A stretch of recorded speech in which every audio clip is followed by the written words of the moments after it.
Réfléchis pas trop, Ted.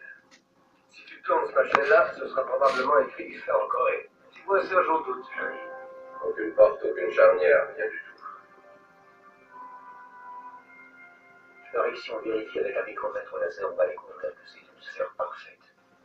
Quand je dis parfaite, je parle au millième de centimètre près. C'est un message en soi. Tu crois? Qu'est-ce que tu veux dire? Bien. Quand le pape Benoît demanda à Giotto de faire un dessin pour prouver sa valeur en tant qu'artiste, Giotto dessina un cercle parfait. Un main levée. La perfection, c'est un message puissant. C'est ce que les maîtres design diraient. Ah oui, quoi? Cette balle veut se faire attraper. Non, personne n'a construit un truc du genre pour s'amuser, bref. Ça peut dû être facile et ils ont pas fait ça pour rien. Il y a quelque chose qui a placé ce truc-là ici pour qu'elle soit emportée et ramenée ici. Avez-vous oublié, le cheval de Troie, ça pourrait être un piège. Vous seriez pas un peu paranoïaque, Pat? Non, je vais brancher une caméra vidéo dessus et je vais l'avoir à l'œil. Je peux poser une question sur la surface réfléchissante. Ouais, ça semble être du mercure, non? Sauf que le mercure est liquide à cette température. Non, c'est pas de ça que je veux parler. Ce qui m'intrigue, moi, c'est que ça reflète absolument tout excepté nous.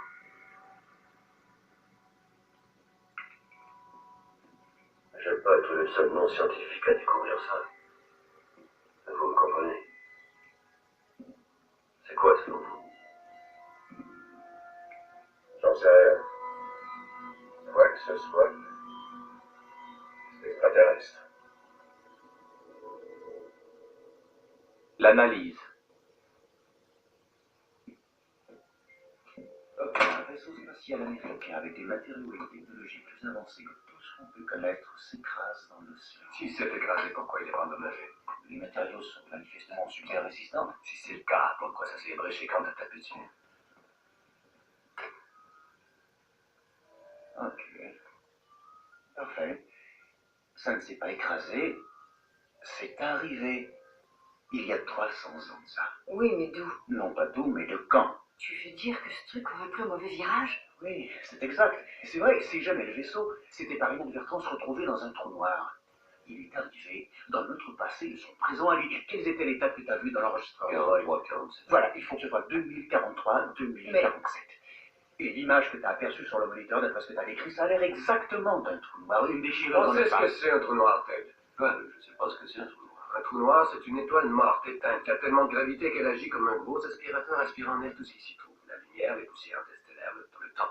C'est possible, mais non plausible. C'est plus que plausible, c'est de l'astrophysique rudimentaire. C'est juste qu'on n'a jamais pu voler dedans pour le prouver. Un cyclone prévu à 9 heures. Conditions de tempête et forte houle du sud-est. L'équipe de contact doit évacuer d'ici 2 heures pour rester où elle est durant le cyclone. Ouais, c'est ça.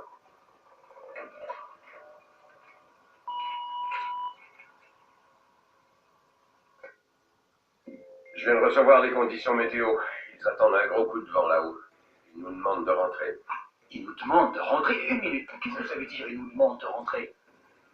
Tu comprends pas le français, Ted. On doit remonter, on s'en va d'ici. Oh, non, c'est ridicule, on n'a même pas commencé à égratigner la surface. Si vous avez jamais vu un cyclone dans le Pacifique, une tornade à côté de ça, c'est de la petite bière.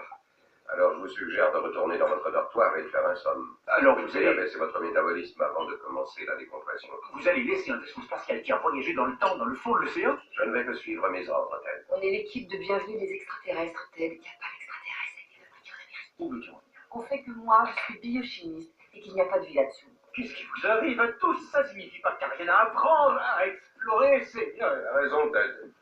Vous êtes l'équipe de contact terrestre pour une forme de vie inconnue. Pas de forme de vie inconnue, alors qu'on s'en va d'ici avant 9 heures.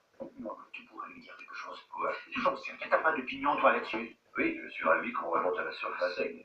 Tu sais pourquoi?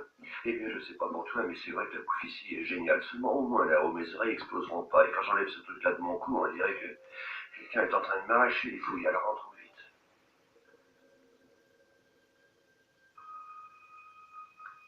Bon, va-t'en, tu sais.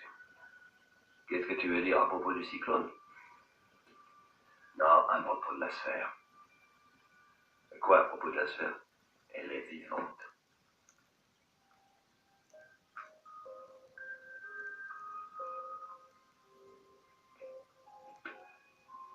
Pourquoi tu dis ça, Harry? Il y a quelque chose en dedans. Comment il peut y avoir quelque chose en dedans? Il n'y a aucun joint, aucune porte. La sphère choisit ce qu'elle ne va pas refléter. Est-ce que ça n'est pas l'action d'un être conscience en toi? Ok. Non, on va parler psychologie. Tu veux savoir ce que moi je pense de tout ça? Pour ce que ça peut valoir. Ta colère envers notre ami Ted tout à l'heure, c'est parce qu'il a découvert ça avant toi. Tu crois ça? Mais j'en sais rien, c'est ma première consultation sous-marine.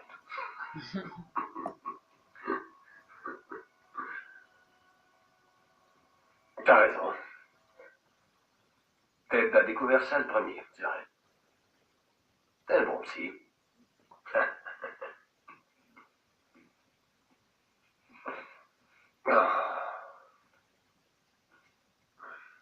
On va tous mourir ici, tu sais. Quoi? Quoi? Tu sais, c'est curieux. Ted a tout découvert. Le voyage dans le temps, et quand on va revenir, on va le dire à tout le monde. Comment c'est possible, comment c'est fait, quels sont les dangers. Mais alors pourquoi près de 50 ans plus tard,